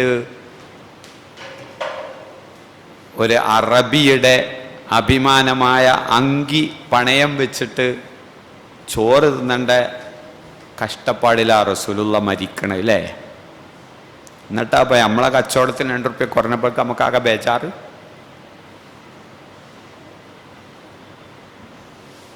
അല്ലേ, ആ റസൂലിൽ ആരാകായിരുന്നു? മക്കാർ വന്ന് പറഞ്ഞില്ലേ, എനിക്ക് മുഹമ്മദ് എന്താ വേണ്ട, പൈസ ആണോ, എനിക്ക് എത്ര അഞ്ചാ തരാം, ഈ നാട്ടിൽ ഏറ്റവും സുന്ദരിയായ കുലീനയായ സ്ത്രീയെ വേണോ, അത് നമ്മളാക്കിത്തരാം, അതിന് നമ്മുടെ നേതാവാകണോ, നമ്മൾ തരാം. അല്ലേ, അന്നാ റസൂലുള്ള പറഞ്ഞു വന്നത് അത് നടക്കൂല. അല്ലേ, അബൂ താലിബിനെ വെച്ചോല് സംസാരിച്ചില്ലേ, എന്താണെങ്കിലും ആകാം റസൂലിന്, ആരുമാകാം, കാരണം റസൂൽ അതിനൊക്കെ അർഹനാണെന്ന് അവർക്കറിയാം. അവർക്ക് ഏറ്റവും പ്രിയപ്പെട്ടവനാ ആ റസൂലുള്ള. പക്ഷെ ഈ പറയുന്ന പരിപാടിയൊക്കെ നിർത്തണം, ഈ ഇസ്ലാം എന്ന് പറഞ്ഞാൽ കൊണ്ടുവന്ന ഈ സംവിധാനം നിർത്തണം എന്നേ അവർക്ക് അഭിപ്രായമുള്ളൂ. അപ്പം ജീവിതത്തിൽ അള്ളാഹു സങ്കടങ്ങൾ തരുന്നത് ഈമാൻ നോക്കിയിട്ടല്ല എന്നർത്ഥം.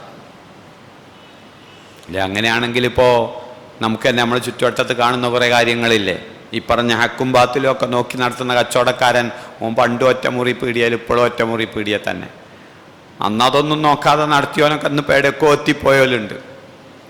അല്ലേ, അത് മക്കാരുടെ ഈമാൻ അങ്ങനെയായിരുന്നു. അവർ പറഞ്ഞു, മുഹമ്മദേ നീ ഇപ്പം അള്ളാൻ്റെ ആളാണെങ്കിൽ അനക്കല്ല എങ്ങനെയൊക്കെ വേണ്ടത്, എനിക്കൊരു സ്വർണത്തിൻ്റെ വീടുണ്ടാകുന്നത് ഞങ്ങൾ കാണട്ടെ, എനിക്ക് വലിയൊരു തോട്ടവും അതിൻ്റെ നടുവ് കൂടെ ഒരു അരുവിയും ഒഴുകുന്നത് കാണട്ടെ. അള്ളാഹ്ക്ക് ഞങ്ങളോടൊക്കെ വെറുപ്പാണെങ്കിൽ ഞങ്ങൾക്ക് എന്തിനാ 5ഉം 10ഉം ഒക്കെ ആ മക്കൾ, ഞങ്ങൾക്ക് ഇഷ്ടം പോലെ പണവും പരിവാരങ്ങളും ഒക്കെ ഉണ്ടല്ലോ, എൻ്റെ കൂടെ ഉള്ള കുറേ അടിമകളും പാവങ്ങളും ഒക്കെ അല്ലേ, അപ്പോൾ പടച്ചോന് ഇഷ്ടം ഞങ്ങളെയാ. ഒരു പറഞ്ഞതാ, പടച്ചോന് ഇഷ്ടം ഞങ്ങളെയാ.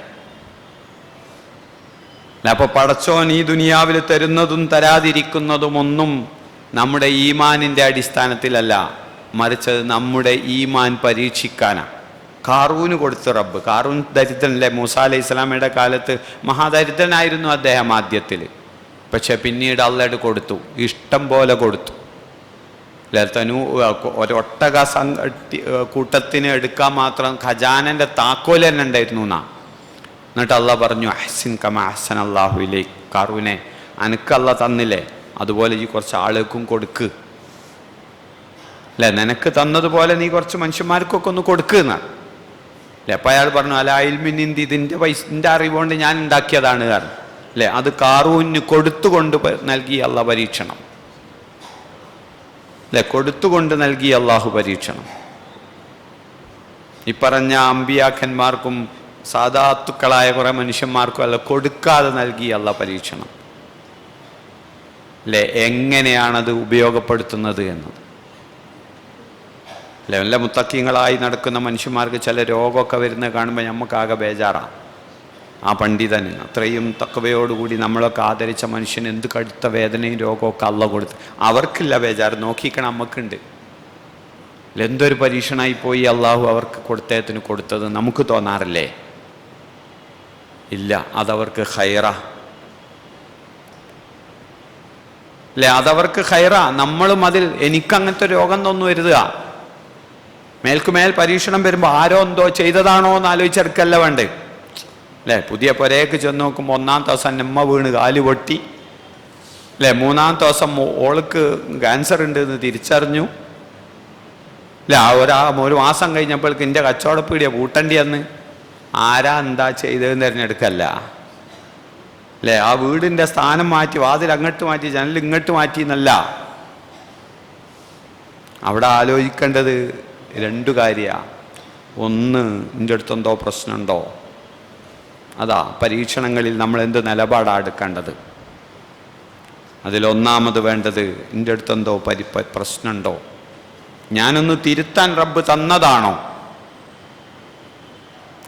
എൻ്റെ വരുമാനത്തിൽ, എൻ്റെ പെരുമാറ്റങ്ങളിൽ, എൻ്റെ ആരാധനകളിൽ, എൻ്റെ ജീവിത രീതികളിൽ ഞാൻ എവിടേക്കോ എന്തോ തെറ്റിപ്പോയിട്ടുണ്ടോ എങ്കിൽ അള്ളാഹുലേക്ക് ഖേദിച്ചു മടങ്ങുക, പിന്നീട് അങ്ങോട്ട് നന്നാകാൻ ശ്രമിക്കുക. ഒന്നാമതായി വരേണ്ട ചിന്ത അങ്ങനെയാണ്. ഇതെന്തേ അള്ളാഹ് എനിക്ക് ഇങ്ങനെ എന്നുള്ള നെഗറ്റീവ് എന്നതിൽ കവിഞ്ഞ് എനിക്കെന്തോ താരാറുണ്ടോ എന്ന്. രണ്ടാമത്തത് അതിൽ ക്ഷമ അവലംബിച്ച് അതിൽ റബ്ബിനോട് ഖൈർ തേടുക അല്ലെ. ക്ഷമ അവലംബിച്ച് ഖൈർ, ഇത് നമുക്കേ കഴിയൂ. ഇതാണ് ഈമാൻ നമുക്ക് തരുന്ന ഏറ്റവും വലിയൊരു ഗുണം. ഏത് ദുരന്തമുഖത്തും പുഞ്ചിരിച്ചു നിൽക്കാൻ കഴിയാം. നല്ല പോയുള്ളൂ അല്ലേ. ട്രെയിനിൽ വീണിട്ട് 2 കാലും മുറിഞ്ഞു പോയ ഒരു മനുഷ്യൻ, കാലിൻ്റെ തൊടൻ്റെ പൗതിക്കൽ വെച്ചിട്ടും മറ്റൊന്ന് മുട്ടിൻ്റെ താഴെ വെച്ചിട്ടും മുറിഞ്ഞു പോയ ഒരു മനുഷ്യനെ ആ ഹോസ്പിറ്റലിൽ കാണാൻ ചെന്നപ്പം നമ്മളൊക്കെ ഭയങ്കര ചെറുപ്പക്കാരൻ, നല്ലൊരു യുവാവ്, നമ്മളൊക്കെ ആകെ സങ്കടത്തിൽ പോവാ. അദ്ദേഹം ചെന്ന് ഇത്രയല്ലേ ഉള്ളൂ, ഞാൻ മൊത്തം അരിഞ്ഞുകൊണ്ടതായിരുന്നു അല്ലേ. ഇന്നും ജീവിച്ചിരിക്കുന്നു ആ മനുഷ്യൻ. സാധാരണ കാലൊക്കെ മുറിച്ച് ആ തടിയൊക്കെ ഒന്ന് പോവും, ഒരക്കാകെ മെലിഞ്ഞതൊക്കെ ആവും. ഇതൊന്നും പറ്റിയില്ല അദ്ദേഹത്തിന്, പൊള്ളങ്ങൾ കുറേ ആയി. ഇത്രയല്ലേ ആയുള്ളൂ അല്ലേ. മൊത്തം എൻ്റെ ജന്മം മുഴുവൻ ആ പൊളിഞ്ഞു വീണത്, ജന്മസമ്പാദ്യം മൊത്തം വരുമ്പോൾ ഒന്നും കൊണ്ടോന്നില്ലല്ലോ. നമ്മളൊക്കെ ഇന്നാലില്ലായി പറയുന്നവരാ.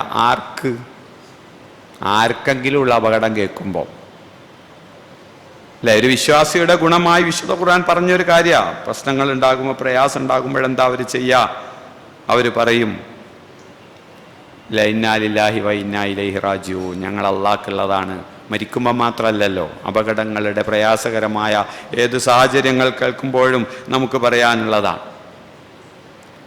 പക്ഷെ അത് പറയും നമ്മൾ മറ്റോൻ്റെ അപകടത്തിനെക്കുറിച്ച്, ഓനുണ്ടാകുന്ന നഷ്ടത്തിനെക്കുറിച്ച് കേൾക്കുമ്പോൾ.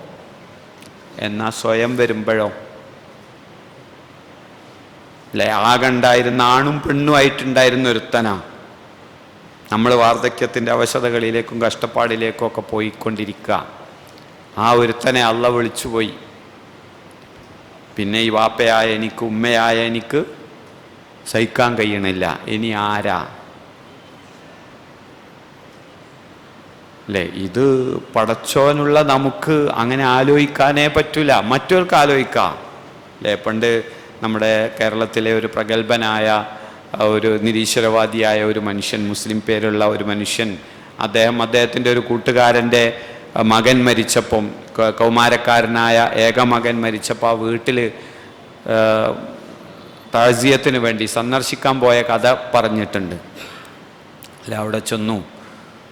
ആ കുറ്റ്യാടിയിലുള്ള അദ്ദേഹത്തിൻ്റെ വീട്ടിലേക്ക് കയറി ചെല്ലുന്നത് ഒരുപാട് ദുഃഖഭാരവുമായിക്കൊണ്ടാണ്. എങ്ങനെ എൻ്റെ കൂട്ടുകാരനെ ആശ്വസിപ്പിക്കും? കാരണം പ്രതീക്ഷയായി വളർന്നു വന്ന ഏക മോനാ പോയത്. ആ കാലത്തിൽ എന്നൊക്കെ നമ്മൾ പറയില്ലേ, പോയത്. എന്നിട്ട് അദ്ദേഹം അതിനെക്കുറിച്ച് പിന്നീട് ആലോചിച്ചിട്ട് പറയാണ്, അല്ലെങ്കിലും അബ്ദുറഹ്മാൻ, നിങ്ങൾക്ക് സമാധാനിക്കാം. എങ്ങനെ? പരലോകം വരാനുണ്ടല്ലോ, അവിടെ വെച്ച് കാണാലോ, അല്ലേ, അവിടെ എനിക്ക് പകരം കിട്ടുമല്ലോ എന്നൊക്കെ നിങ്ങൾക്ക് പക്ഷെ ഞാൻ നിങ്ങളെ എങ്ങനെ സമാധാനിപ്പിക്കും? കാരണം എൻ്റെ വിശ്വാസത്തിൽ പരലോകവും പടച്ചവനും ഒന്നുമില്ല. അല്ലേ, ഒരു നിരീശ്വരവാദിയുടെ വാക്കാ. ഇങ്ങനെയൊക്കെ ഒരു ദുരന്ത മുഖത്ത് നിന്ന് ഞാനും അയാളും ഒരുപോലെ ആയാൽ പിന്നെന്ത് കാര്യം? അല്ലേ, 4 മക്കളെയും കാദിസിയ ഭൂമിയിൽ അള്ളാഹുവിൻ്റെ മാർഗത്തിലേക്ക് അയച്ചിട്ട് ഹൻസാവിന് പാടാൻ കഴിഞ്ഞല്ലോ, അല്ലേ, പാടാൻ കഴിഞ്ഞല്ലോ. എന്നെ 4 മക്കളെ ശുഹദാക്കളാക്കി എന്നെ ആദരിച്ച അള്ളാഹുവിന് അൽഹംദുലില്ലാ, അല്ലേ, അൽഹംദുലില്ലാ, അള്ളാഹുവിന് സ്തുതി. ആകെയുള്ള ഇത് ഹൻസാവ് വാർദ്ധക്യത്തിൻ്റെ അവശതകളിലാണ്, കണ്ണുപോലും കാണാതായിരിക്കുന്നു. ആ സമയത്ത് ആകെ ഉണ്ടായിരുന്ന 4 മക്കളും ഖാദിസിയയിൽ ഷഹീദാവുന്നത്. ചിലപ്പം ചില സമൂഹങ്ങളെയും ചില ആളുകളെയൊക്കെ ആലോചിച്ച് നമുക്കിപ്പുറത്തുനിന്ന് ഇങ്ങനെ അത്ഭുതം തോന്നും. ഇപ്പോൾ ഫലസ്തീനിലെ ജനങ്ങളെയൊക്കെ ആലോചിച്ചിട്ട് നമ്മൾ എങ്ങനെ ഇവരൊക്കെ പിടിച്ചു നിൽക്കണമെന്ന് തോന്നാറില്ലേ? അവിടെ കൊച്ചുമക്കളുടെ വർത്തമാനം പോലും കേട്ടില്ല നിങ്ങൾ. അള്ളാഹുവിലുള്ള തവക്കുല, അല്ലേ? പണ്ട് നമ്മുടെ നാട്ടിലെ ചില വിപ്ലവ പ്രസ്ഥാനങ്ങളുടെ മുദ്രാവാക്യങ്ങൾ ഉണ്ടായിരുന്നു, നഷ്ടപ്പെടുവാനില്ലൊന്നും, അല്ലേ, കൈവിലങ്ങുകളല്ലാതെ എന്നൊക്കെ പറഞ്ഞിട്ട്, അല്ലേ? അത് ശരിക്കും അള്ളാഹിലുള്ള വിശ്വാസം കൊണ്ട് മനസ്സിലേക്ക് വരേണ്ടതാ. പോയതൊക്കെ എനിക്ക് അള്ളാഹു ഒഴിവാക്കി തന്നതാ, കിട്ടാത്തതൊക്കെ അള്ളാഹു എന്നിൽ നിന്ന് മാറ്റിവെച്ചതാ, അല്ലേ? അങ്ങനെ ആശ്വസിക്കാൻ കഴിഞ്ഞാൽ ലാ ഖൗഫുൻ അലൈഹിം വലാ ഹും യഹ്സനൂൻ, അല്ലേ, അവർക്ക് പേടിയുമില്ല, സങ്കടവുമില്ല, അല്ലേ? അങ്ങനത്തെ ഒരു സമൂഹത്തിന് മാത്രമേ അതിജീവിക്കാൻ കഴിയൂ, അല്ലേ? നമ്മളൊക്കെ ഒരുപാട് ആശങ്കകളിലൂടെ ജീവിക്കുകയാണ്. നമ്മുടെ അസ്തിത്വത്തിനെക്കുറിച്ച്, നിലനിൽപ്പിനെക്കുറിച്ച്, നമ്മുടെ രാഷ്ട്രീയത്തിനെക്കുറിച്ച്, നമ്മുടെ സമ്പത്തിനെക്കുറിച്ച്, നമ്മുടെ കുടുംബത്തിനെക്കുറിച്ച്, അല്ലേ, ഒരുപാടേറെ ബേജാറുകളിലാണ്. വിശ്വാസിയെ സംബന്ധിച്ചിടത്തോളം അവൻ എങ്ങനെ ആശ്വസിക്കാനുള്ള ഇതാ മുനഞ്ചേരവും പറയുന്നത്. ഞാൻ നേരത്തെ പറഞ്ഞില്ലേ, പടച്ചോനെ നീ തന്നതൊക്കെ ഉണ്ട്, നീ എടുത്തതൊക്കെ പോയി, അല്ലേ? സ്വന്തം മകൾ സൈനബിൻ്റെ കുട്ടിക്ക് അസുഖമായപ്പോൾ റസൂലിൻ്റെ അടുക്കലേക്ക് പറഞ്ഞയച്ചു. റസൂൽ വന്നു, കണ്ടു. ആ കുഞ്ഞിൻ്റെ ആ അവസാന അവസ്ഥയൊക്കെ കണ്ടിട്ട് ശ്വാസം മുട്ടി കരയുന്ന ആ കുഞ്ഞിനെ കണ്ടിട്ട് റസൂലുള്ള കരഞ്ഞു. അപ്പോൾ കൂടെയുള്ള സഹാബികൾ പറഞ്ഞു, അല്ല റസൂലേ, നിങ്ങളല്ലേ പറഞ്ഞിരുന്നത്? അപ്പോൾ റസൂൽ പറഞ്ഞു, അതെ, ഞാൻ പറഞ്ഞിട്ടുണ്ട്, ഇതല്ല പ്രശ്നം, ഇതാണ് പ്രശ്നം എന്നാണ്. സങ്കടവും കരച്ചിലും ഒക്കെ സ്വാഭാവികമാണ്, പക്ഷെ അത് നാവുകൊണ്ട് വേണ്ടാത്തത് പറയുകയോ വെച്ചുണ്ടാക്കുകയും ചെയ്യരുത്. അല്ല, അതിൻ്റെ മുമ്പ് റസൂലുള്ള വീട്ടിലേക്ക് പിന്നെയും ആളെ പറഞ്ഞയച്ചപ്പം ബിലാൽ റളിയല്ലാഹു അൻഹുവിനെ അയക്കുന്നുണ്ട്. നീ ഓളോട് പറയാ, അള്ള തന്നത് നമുക്കുള്ളതാ, അള്ള തിരിച്ചെടുക്കുന്നത് അള്ളാഹ്ക്കുള്ളതാണ് എന്ന് പറഞ്ഞേക്കുമെന്ന് സമാധാനിപ്പിച്ചു വിടുക മോളെടുത്തേക്ക്, അല്ലേ? അങ്ങനെയുള്ള ഒരു മാനസികാവസ്ഥയിലേക്ക് എത്താൻ നമുക്ക് കഴിഞ്ഞാൽ തീർച്ചയായും നമുക്ക് നമ്മുടെ ഈ നന്മയും തിന്മയും ഒരുപോലെ പുണ്യകരമാക്കി മാറ്റിയെടുക്കാൻ നമുക്ക് കഴിയും. ഞാൻ അവസാനിപ്പിക്കുകയാണ്. ഒരു പരീക്ഷണവും നേരിടാതെ പോകാമെന്ന് ആരും പ്രതീക്ഷിക്കേണ്ട. അം ഹസിബ്തും, നിങ്ങൾ കരുതാണോ അന്തദ്ഖുലുൽ ജന്ന, സ്വർഗത്തിലേക്ക് അങ്ങ് പോകാമെന്ന്, അല്ലേ? മുൻകഴിഞ്ഞ സമൂഹങ്ങൾക്കൊക്കെ ഉണ്ടായതുപോലുള്ള പരീക്ഷണങ്ങളൊന്നും കിട്ടാതെ സ്വർഗത്തിൽ പോകാമെന്ന് കരുതുന്നുണ്ടോ? നമ്മൾ ചരിത്രം പഠിച്ചില്ലേ? നമ്മുടെ നാട്ടിലെ ചരിത്രം നമുക്ക് ചുരുങ്ങിയത്, നമ്മളെ വാപ്പമാരുടെയോ വല്യാപ്പമാരുടെയോ ചരിത്രം, അല്ലേ? അവർ ദീനനുസരിച്ച് ജീവിക്കേണ്ടി വന്നപ്പോൾ സഹിക്കേണ്ടി വന്ന ത്യാഗങ്ങളെക്കുറിച്ച്, കഷ്ടപ്പാടുകളെക്കുറിച്ച്, പ്രയാസങ്ങളെക്കുറിച്ച് അതൊക്കെ നമ്മൾ പഠിച്ചിട്ടുണ്ട്. എങ്കിൽ ഓലൊക്കെ അധ്വാനിച്ചതിന് അള്ള നമുക്ക് നന്മ തന്നുവെങ്കിൽ ആ നന്മയിൽ സുഖിച്ചങ്ങ് പോകാമെന്ന് കരുതേണ്ട. അതാ ഖുർആൻ സൂചിപ്പിച്ചത്. നിങ്ങൾ കരുതുന്നുണ്ടോ വെറുതെ ഒരു പരീക്ഷണവും ഇല്ലാതെ ഒരു പ്രയാസവും ഇല്ലാതെ അങ്ങനെ പോകാമെന്ന്? അല്ലേ? വലമ്മായ ആലമില്ലാഹുല്ലദീന ആമനൂ മിൻകും, നിങ്ങളിൽ നിന്ന് വിശ്വാസം ഉൾക്കൊണ്ടവരാരാണ് എന്ന് തിരിച്ചറിയുന്നത് വരെയുള്ള പരീക്ഷണങ്ങൾക്ക് വിധേയമാകാതെ, ഇവിടെ നമുക്ക് പ്രശ്നങ്ങളൊന്നുമില്ല. എങ്ങനെ പ്രശ്നങ്ങളില്ല? പ്രശ്നം കണ്ടോടത്തൊക്കെ നമ്മൾ മെല്ലെ മെല്ലെ മാറിക്കൊടുത്തതാ അല്ലേ? ആ മാറിക്കൊടുക്കുന്നിടത്തൊരു പ്രശ്നം ഉണ്ടാവില്ല. നീ എങ്ങനെടോ ആ കച്ചവടം കൊണ്ട് പോണത്? ഞാനത് ഇങ്ങനെയൊക്കെ ആയിട്ട് മെല്ലെ അവിടുന്ന് കഴിച്ചിലായതാ, പ്രശ്നമൊന്നുമില്ല അല്ലേ? നീ എങ്ങനെയാടാ ആ ഓഫീസിൽ ഒപ്പിച്ച് പോണത്? അവിടെ ഇങ്ങനെയൊക്കെ ആണല്ലോ, നീ എന്താ അവിടുന്ന് ട്രാൻസ്ഫർ ഒന്നും കൊടുക്കുന്നില്ല? അവിടെ അങ്ങനത്തെ പ്രശ്നമൊന്നുമില്ലല്ലോ. എങ്ങനത്തെ പ്രശ്നമില്ല, ആ പ്രശ്നമൊക്കെ അപ്പോൾ തന്നെ ഉണ്ട്. പക്ഷെ നമ്മെ സംബന്ധിച്ച് നമ്മൾ പഴയ ഒരു മീൻ കച്ചവടക്കാരൻ്റെ വീട്ടിൽ വന്നൊരു മരുവോളെക്കുറിച്ചൊരു തമാശ പറയാറുണ്ടല്ലോ. ഞാനിവിടെ വരുമ്പോൾ അവിടെ ആകെ വൃത്തികേടാണ്, മണത്തോട് മണമാണ് കാരണം അല്ലേ? ഞാൻ അവിടെ വന്ന് കുറച്ചാളോട് കഴിഞ്ഞപ്പോൾ ഒക്കെ ശരിയായിരുന്നു പറഞ്ഞു, വളരെ വൃത്തിയായിരുന്നു പറഞ്ഞു. സംഗതി അന്നും ഇപ്പോഴും ഒക്കെ ഒരേ അവസ്ഥയാണ്.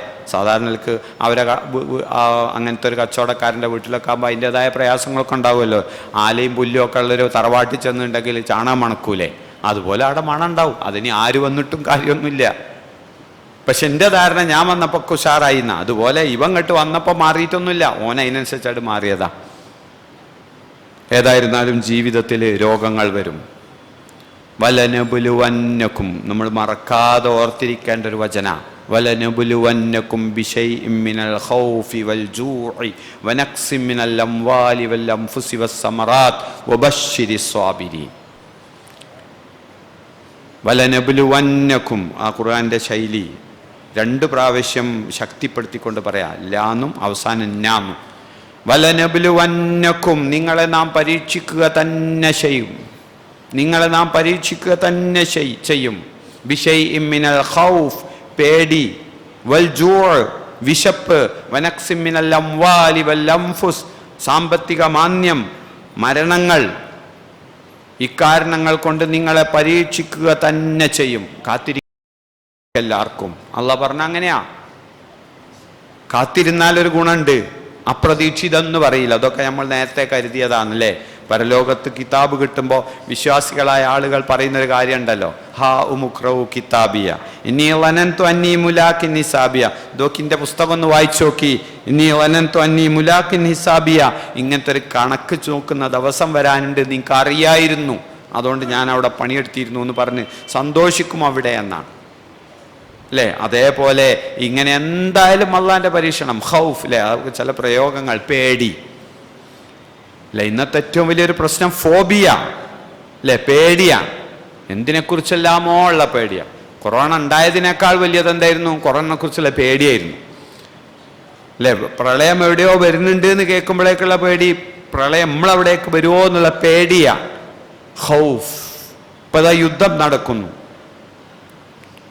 അല്ലെ. ഇസ്ലാമിക ലോകത്തിനെ ടാർഗറ്റ് ചെയ്തുകൊണ്ടുള്ള ഒരു വംശീയ ഉന്മൂലനത്തിലേക്ക് പോകുന്ന വിധത്തിലുള്ള ശ്രമങ്ങൾ ഒരു ഭാഗത്തുനിന്ന് തുടങ്ങിക്കഴിയുന്നു. അള്ളാഹു ആശ്വാസകരമായ ഒരവസ്ഥ ലോകത്തിനും പ്രത്യേകിച്ച് ഇസ്ലാമിക ലോകത്തിനും നൽകി അനുഗ്രഹിക്കുമാറാകട്ടെ. നമ്മളൊക്കെ ബേജാറില്ല. നമ്മൾ അല്ലെ, അവിടെ നടക്കണേന് നമുക്കിപ്പോൾ എന്താന്നൊക്കെ ആയിരുന്നു പണ്ടൊക്കെ, ഇപ്പം നമുക്കറിയാം അല്ലേ. 2 ദിവസം കൊണ്ട് തന്നെ നമ്മളെ കടകളൊക്കെ, കഴിഞ്ഞ ദിവസം നല്ലൊരു സദക്കയൊക്കെ തരുന്ന ഒരു കൂട്ടുകാരൻ പറഞ്ഞു, മൗലവി ഹോട്ടലൊക്കെ പൂട്ടി അല്ലേ, അടുപ്പൊക്കെ കുറച്ചു അല്ലേ. റബ്ബ് നമ്മുടെയൊക്കെ ആ വരുമാന മാർഗങ്ങളിലൊക്കെ എല്ലാ ബർക്കത്തുകളും വർദ്ധിപ്പിച്ചു നൽകുമാറാകട്ടെ. ഇത്തരത്തിലുള്ള ആശങ്കകളിൽ നിന്ന് നമ്മെയും നമ്മുടെ വിദേശങ്ങളിൽ നമുക്ക് വേണ്ടി അധ്വാനിച്ചു കൊണ്ടിരിക്കുന്ന നമ്മുടെ സഹോദരങ്ങൾക്കും അവർക്ക് അന്നം നൽകിക്കൊണ്ടിരിക്കുന്ന ആ രാജ്യങ്ങൾക്കുമൊക്കെ ആശ്വാസവും നന്മയും നൽകി അനുഗ്രഹിക്കുമാറാകട്ടെ. പക്ഷേ ഇതൊക്കെ പ്രതീക്ഷിക്കണം, ഇതിലേറെ വലുത് പ്രതീക്ഷിക്കണം. റസൂലുള്ളാഹി പറഞ്ഞു, പേമാരി പോലെ ആയിരിക്കും ലോകാവസാനത്തോടടുക്കുമ്പോൾ പരീക്ഷണങ്ങൾ വരിക. ഒന്നിൽ നിന്ന് കഷ്ടിങ്ങട്ട് കഴിച്ചിലായി എന്ന് തോന്നുമ്പോൾ അടുത്തത് വരും. ഇപ്പം തന്നെ കഴിഞ്ഞ കുറച്ച് കാലം ഇങ്ങനെ നമ്മൾ കേരളത്തിൻ്റെ ഒന്ന് കണക്കൂട്ടിയൊക്കെ, ഇപ്പോൾ 2017-18 തുടങ്ങിയ പ്രളയങ്ങൾ അല്ലേ, നിപ്പ, ഓക്കി അല്ലേ, അങ്ങനെ പോയിട്ട് കൊറോണ അല്ലേ, അങ്ങനെ ഇപ്പം ഇതിൻ്റെ മേലേക്ക് അങ്ങനെ ഓരോന്ന് വന്നുകൊണ്ടിരിക്കും. ഇത് അള്ളാൻ്റെ സംവിധാനത്തിൻ്റെ ഭാഗമാണ്. അപ്പോൾ വബശ്ശിരി സ്വാബിരീൻ, അവസാനം അള്ളാഹ് പറഞ്ഞെന്താ, ഇതൊക്കെ വരും, അങ്ങനത്തെ പലതും വരും അല്ലേ. ബദറിൻ്റെ നാളുകളല്ലേ ഇത് വിശ്വാസികൾ ഈമാനിൻ്റെ കരുത്തോടെ ജയിച്ച് യൗമുൽ ഫുർഖാൻ ലോക ചരിത്രത്തിന് തന്നെ സത്യമേതാണ് അസത്യമേതാണ് എന്ന് തെളിയിച്ചു കൊടുത്ത മഹാത്ഭുത വിജയം നടന്ന ബദർ. അടുത്ത കൊല്ലം എന്താ ഉണ്ടായത്? ഉഹുദിലെന്തേ പറ്റി? 3 ഹിജറ 3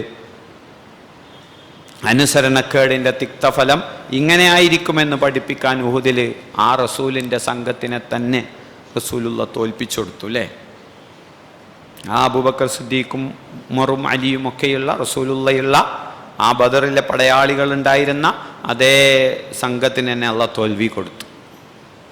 ഖന്തക്കിലെത്തി അത്ഭുതകരമായി വിജയം കൊടുത്തു. എല്ലാ വിഭാഗം ആളുകളും ഒന്നിച്ചു വന്നപ്പോഴും അവയെല്ലാം തൂത്തെറിഞ്ഞുകൊണ്ട് ഇസ്ലാമിക സമൂഹത്തിന് വൻ വിജയം കൊടുത്തു. ഖന്തക്കിൽ ഹുനൈനിലെത്തിയപ്പം 10,000-കണക്കിന് വിശ്വാസികൾ പാഞ്ഞു ചെന്നു. എല്ലാവരും അതേ സ്പീഡ് തോറ്റിങ്ങോട്ട് പോന്നു. ദുനിയാവ് അങ്ങനെയാണ്. അപ്പോൾ പരീക്ഷണങ്ങളെ കാത്തിരിക്കുക ഏത് നേരവും. ആ നേരത്തൊക്കെയും വബശ്ശിരി സ്വാബിരീൻ, ക്ഷമാലുക്കൾക്ക് സന്തോഷ വാർത്ത അറിയിക്കുക. ഞാൻ അവസാനിപ്പിക്കും. അവിടെ ക്ഷമിക്കാൻ കഴിഞ്ഞാൽ നമുക്ക് 2 ലോകവും കിട്ടും. ആ അക്ഷമയോടെയുള്ള വാക്കുകൾ അല്ലേ? റസൂലുള്ള ശാപം പറയരുതെന്ന് പറഞ്ഞ നമ്മളിപ്പോഴാണ് ശപിക്കൽ. ഇതൊന്നും നന്നാവില്ലടാ എന്നൊരാളെ പറയുന്നത്, അല്ലെങ്കിൽ ഒരു നശിച്ച മഴ എന്ന് പറയുന്നത്, ഇതൊക്കെ നമുക്ക് ദുരന്തം ഉണ്ടാവുമ്പോഴല്ലേ. റസൂലുള്ള വിലക്കി, ഹറാമാണത്, പറയാൻ പാടില്ല. അങ്ങനെ പറഞ്ഞാൽ നമ്മുടെ ദുനിയാവും പോകും, ആഖിറവും പോകും. നേരെ മറിച്ച് അവിടെ നമുക്ക് ക്ഷമിക്കാൻ കഴിഞ്ഞാൽ, ഖബറിങ്ങൾ കരഞ്ഞിരുന്ന പെണ്ണിനോട് റസൂലുള്ള പറഞ്ഞു, കരയല്ലേ, ക്ഷമിക്ക് നീ. റസൂലാ പറഞ്ഞത് എന്നറിയാതെ അവർ പറഞ്ഞു, എന്ത്, നിന്റെ ബുദ്ധിമുട്ട് നിങ്ങൾക്കൊന്നും അറിയില്ലല്ലോ അല്ലേ? നമ്മൾ പറയും പോലെയൊക്കെ തന്നെ, നിന്റെ ബുദ്ധിമുട്ട് നിങ്ങൾക്ക് അറിയില്ലല്ലോ എന്ന്. കുറച്ച് കഴിഞ്ഞാൽ ആരോ പറഞ്ഞു കൊടുത്തു, റസൂലുള്ളായിരുന്നു നിങ്ങളോടാ പറഞ്ഞിരുന്നത്. അപ്പോൾ അവർ റസൂലിൻ്റെ വീട്ടിൽ വന്ന് പറഞ്ഞു, റസൂലേ അറിയാതെ പറഞ്ഞതാ. റസൂലുള്ള പറഞ്ഞു, അസ്സബ്റു ഇൻദ സദമത്തിലൂല, ക്ഷമ ആദ്യത്തിലാ വേണ്ടത്. ക്ഷമ ആദ്യത്തിലാ വേണ്ടത്. ചെയ്യേണ്ടതൊക്കെ ചെയ്ത് പറയേണ്ടതൊക്കെ പറഞ്ഞ് പടച്ചോനെയും കുറേ കുറ്റം പറഞ്ഞ് ദീനിനെയൊക്കെ കുറ്റം പറഞ്ഞ് അതിനുശേഷം അവസാനമായി ഇയാടെ അത് പറ്റിപ്പോയി എന്ന് പറയേണ്ടവരല്ല വിശ്വാസി. ക്ഷമിച്ച് അള്ളാഹുവിൽ തവക്കുലാക്കി പരീക്ഷണങ്ങളെ അഭിമുഖീകരിക്കാൻ കഴിഞ്ഞാൽ ഇവിടെ മനസ്സമാധാനത്തോടെ കഴിയാം. പരലോകത്ത് അള്ളാഹുവിൻ്റെ ദാറുസ്സലാം, പരീക്ഷണങ്ങളില്ലാത്ത ആശ്വാസത്തിൻ്റെ സമാധാനത്തിനില്ലാ കീലൻ സലാമൻ സലാമ, സമാധാനത്തിൻ്റെ വാക്കുകൾ മാത്രം കേൾക്കുന്ന, ലാ യസ്മഊന ഫിഹാ ലഗ്വൻ വലാ കിസാബ, വ്യാജമായതോ അനാവശ്യമായതോ ഒന്നും കേൾക്കാനില്ലാത്ത ആ സമാധാനത്തിൻ്റെ ലോകത്ത് അള്ളാഹുവിൻ്റെ ദാറുസ്സലാമിലെത്താം. അള്ളാഹു അവൻ്റെ കടുത്ത പരീക്ഷണങ്ങളിൽ നിന്ന് നമ്മളേവരെയും കാത്തു രക്ഷപ്പെടുത്തുമാറാകട്ടെ.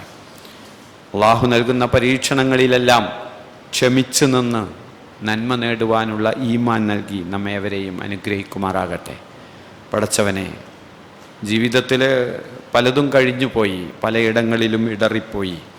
നീ നൽകിയ അനുഗ്രഹങ്ങളിൽ നന്ദി കാണിക്കാൻ കഴിയാതെ, നീ നൽകിയ പ്രയാസങ്ങളിൽ ക്ഷമ അവലംബിക്കാൻ കഴിയാതെ ജീവിതത്തിൽ പലപ്പോഴും തെറ്റുകൾ പറ്റി.